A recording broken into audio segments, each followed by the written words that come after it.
Alright, howdy folks, welcome back to the channel. Today we're going to take a quick look at development update number 131 and 132 for Gates of Hell. This is going to be about content update number 5, the upcoming Liberation DLC, as well as a little bit of their plans about the future. So let's just dive right in. Initially, a couple of screenshots, of course, of the US Rangers storing Point Duoc. So it's cool to just see a couple more screenshots. Some of these we had seen before. Some of these like these are, I think, are pretty new.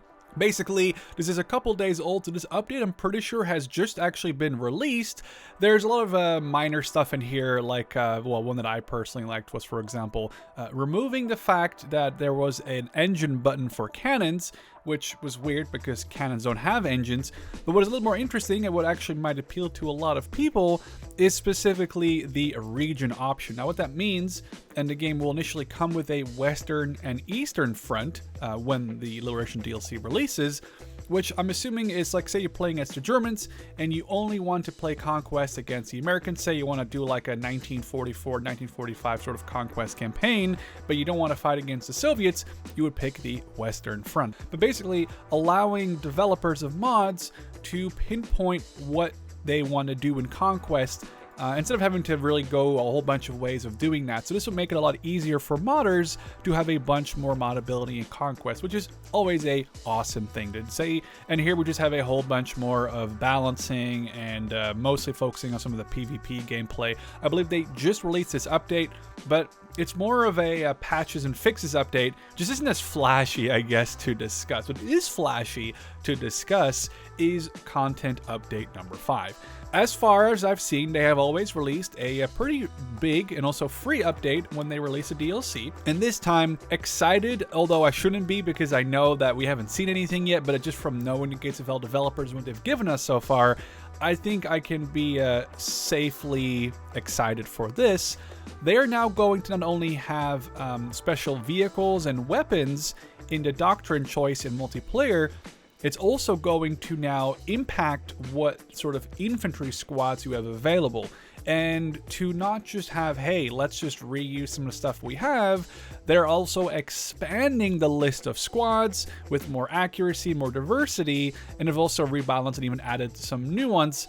And they've also hired some of the best competitive players in multiplayer towards their team to help them obviously create something that they think is balanced. So more squads in multiplayer, which might also mean more breeds, more sort of types of units to look at, maybe like different divisions.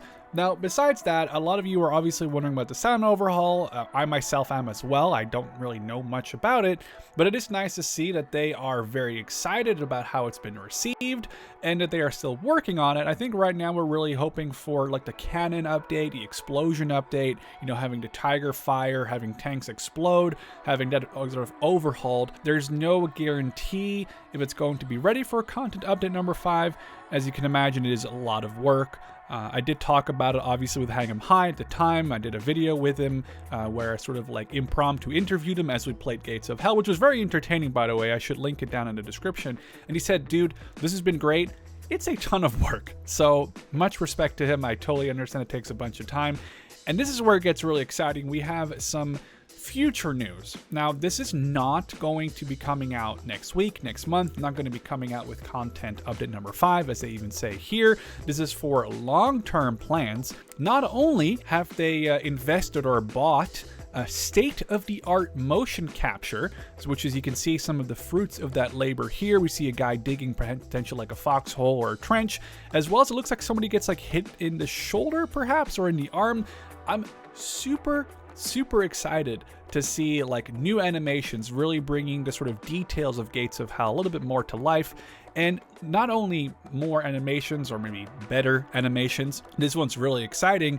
They realize that the level and quality of optimization by the that's going to be set by the Liberation DLC's US faction, they want to bring the rest of the game's uniforms and equipment up to the same standard. Now, personally, I don't think that they are bad looking, but if the developers of the game are like, hey, we're going to redo them, hey, I'm all here for it. As long as it's free and we're getting new Soviet, German, and Finnish uniforms, headwear, and body equipment, a complete overhaul. Potentially, they might even look at like the weapon equipment. I don't think Gates of Hell looks ugly, but if they're saying, hey, we can do better, I'm always super excited to see that. So we don't really have any screenshots or even teasers, and this is not going to be here anytime soon. I believe that they're saying there's like 600 to 700 different variants for the USA. Now say they would take a lower number for the Germans and the Finns and the Soviets, and they're saying, let's say that each of those factions has like 600 skins. We're still looking at an additional 1,800, you know, it's just a guesstimate from my end that they have to redo, and they might add some new ones or, you know, do this different or that different. So it's going to be a long-term goal that they have besides these animations, but I just figured this was something really cool to look at because this is just some future Gates of Hell type stuff. Now that was number 131. 132 is a little bit more about the campaigns that are going to be coming with the Liberation DLC. It's going to have 16 total missions, which is, I'm pretty sure, divided in 6 American sort of actual campaign missions, 6 German campaign missions, as well as 4 American skirmish missions. I have a bunch of screenshots here which look really cool. This reminds me of like Company of Heroes with the Red Ball Express, but we have a bunch more screenshots. This is going to be like the Siegfried line. But yeah, all of these should be taken in the Western Front, the American obviously, but also I think the German ones, as they are going to be focusing on units, whereas the other campaign missions in the current game are just kind of like, you know, left to right and jump from here to there, although technically the first 2 German campaign missions are, you know, sort of connected. What's going to happen is in the American one, we're going to be focusing the 2nd Rangers as well as the 3rd Armored Division as they fight from D-Day all the way to the end of the war, here with 2 more pretty good looking screenshots with a sneaky Panther and, well, one that was a little bit less sneaky. It looks like an ambush even with the SDK Z7. And the German one will focus on the 3rd Fallschirmjäger, which I'm really excited for, as well as the 116th Panzer Division, units that you're probably pretty familiar with if you've ever played like Steel Division 1 or 2. What's cool though is that the American skirmish missions are going to be integrated into the campaign storyline. So they're going to have, I guess, some sort of loose connection to the story. You're probably be playing as the 2nd Rangers or as the 3rd Armored in like a couple of those missions. And then the Germans, I don't think they get any skirmish missions. So 6 new campaigns for the Germans, 6 new campaign missions for the Americans, as well as 4 skirmishes. Though, again, technically here it says they'll be added as part of the story to the campaign. So they'll be technically 10 story missions for the Americans. They have a huge shout out to one of their partners. Now, what I'm really interested in here is the fact that this is just, as they say, a small fraction of what we can expect to see from the American faction. Just a quick look at a whole bunch of American vehicles, and that continues here with the 2nd one. And in the end, that's what this is all about. Finally getting a new faction in Gates of Hell. It's been a while since the Finnish Talvisota DLC, and I think, and this is pure speculation, I have no knowledge or anything about this is pure speculation, to add stuff like the British or Commonwealth as a faction, because they at least have the area they'd be fighting in already done. Now they just have to work on the faction itself, like the skins, the weapons.